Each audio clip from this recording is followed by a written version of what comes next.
Hey, what's going on, everybody? It's your boy Javier. You guys are in the editor's studio right now, aka my bedroom.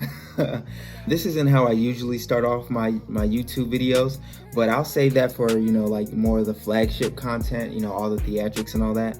This is gonna be a different kind of series where I just really talk to you guys straight up. This is gonna be like a vlog series where I just kind of get what's on my mind or what's on my chest out to you guys in like 5 to 10 minutes. If this is something that you guys like, then hit the like button, and if you don't want to see any more videos like that, hit the thumbs down.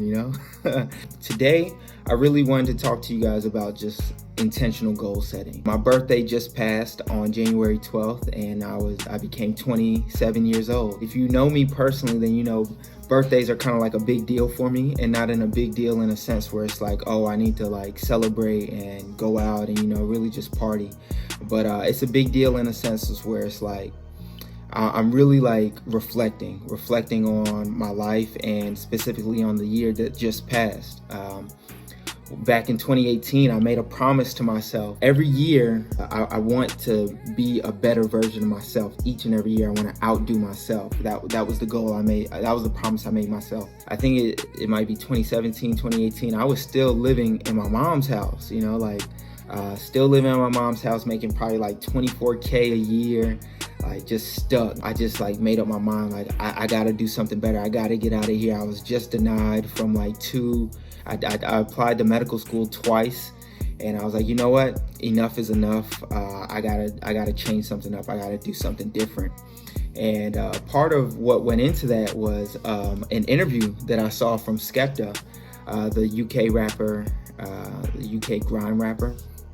And it was something that he said in this Apple Music interview. I've been trying to find it. I don't know if anybody else can find it. And if you can't, then you'll just have to get my watered down version of it, of what he was talking about. But, I think his birthday had just passed, and he was just talking about, the importance of reflecting on your most previous year. Because what we all tend to do on our birthday is just celebrate life in general, and just celebrate the fact that we're still alive and all the things that we've had to overcome to make it to whatever age that we are now. What he was saying, and what I've kind of taken on to my own life is, reflect specifically on the year that just passed, and not in a New Year's resolution type of way, not like set these resolutions for yourself, like, oh, I'm gonna be more fit, or I'm going to work out more, different things like that, read a book, because some of those things, they're not tangible.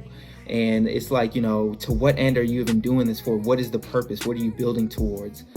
So I really just try to set intentional goals. But back to what Skepta was saying, really reflect on what you did in that year. Really celebrate that year specifically and what you accomplished. And in my 26th year, I basically doubled my salary. I got into a master's level nursing program. I started my own creative projects, such like this YouTube page and BeBuild.wave, my music discovery platform. And then also just working on different podcasts with other creators. So those are some of the things that I accomplished for myself at 26, and I'm super proud of the things that I've done at 26.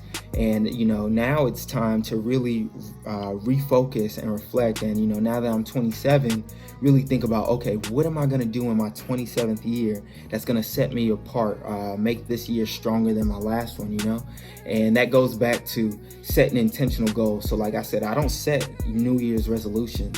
I think I'm fortunate in the fact that my birthday is in January, so it's still at the top of the year. So it may sound like I'm setting New Year's resolutions, but it's very different, where I set 3 intentional goals for myself that's going to make me proud on my next birthday, and also set me up to where my 28th year is going to be even more phenomenal, and just level up. Like I said, be better than I was each and every year.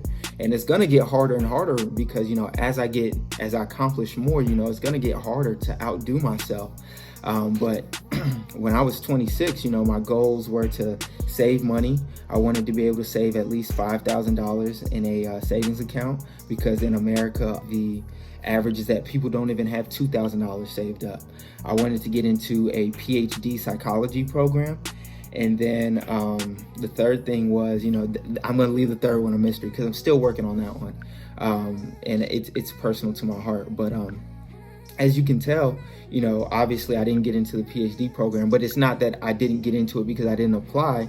I pivoted. I got into a master's level nursing program where now, instead of trying to become a psychologist, I'm trying to become a psychiatric nurse practitioner.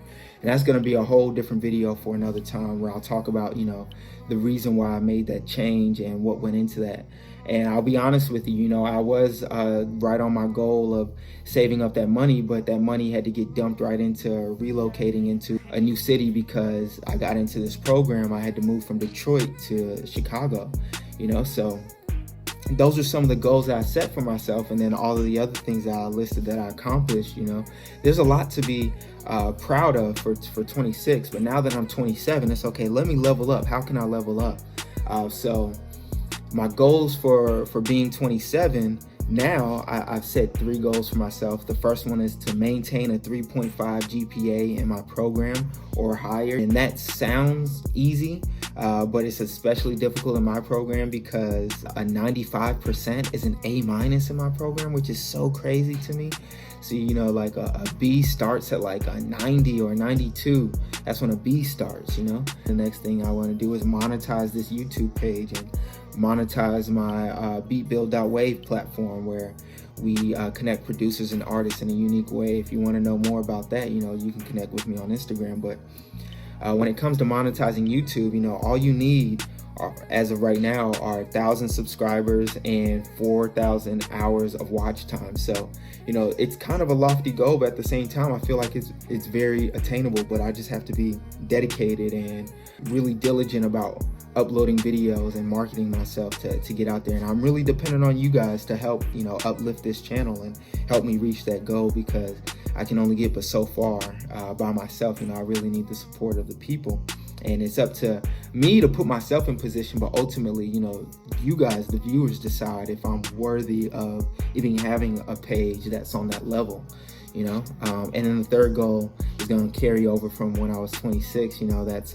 That's something that I'm gonna keep private, and hopefully you guys will be able to, I'll announce it, at the end of the year or before, I'll make a big YouTube channel about it, saying that I reached my secret goal for myself. Like I said, it's all about leveling up each and every year.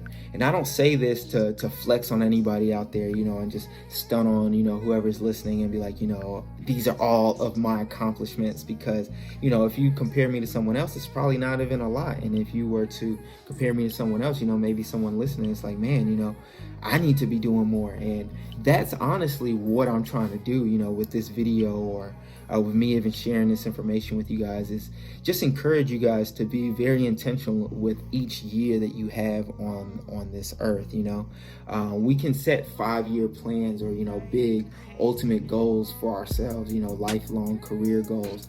But what are you doing in the meantime?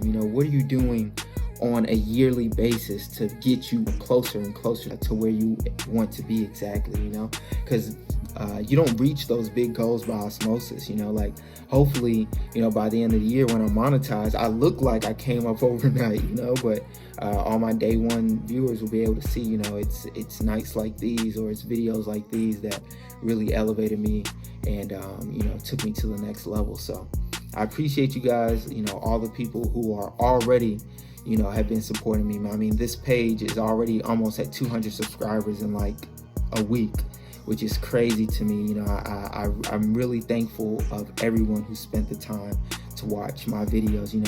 I think that time is a super valuable currency that we have. I'm always humbled when people spend time on my creative projects, because you could be spending time elevating yourself, doing your own things, but you decided to spend that time with me, and I'm greatly appreciative, and I love you for that. Again, I'm not going to hold you guys very long. I think that this is where I'm going to end it. I just want to encourage everyone out there, set those intentional goals for yourself. And I share my goals with you guys. If you have any goals that you want to set and you don't mind sharing them, drop them in the comment section below. I want this to become a community. I want everyone here to really feel welcomed and feel loved when they watch my videos. So definitely leave a comment below, spread some love to me, let me know, encourage me on my goals. And if you have any tips on how to monetize my platforms, please let me know, or any study tips, But you know, I'll be there to encourage you guys. You guys be there for me, and we'll see how far this takes us. Love you guys so much. See you on the next video.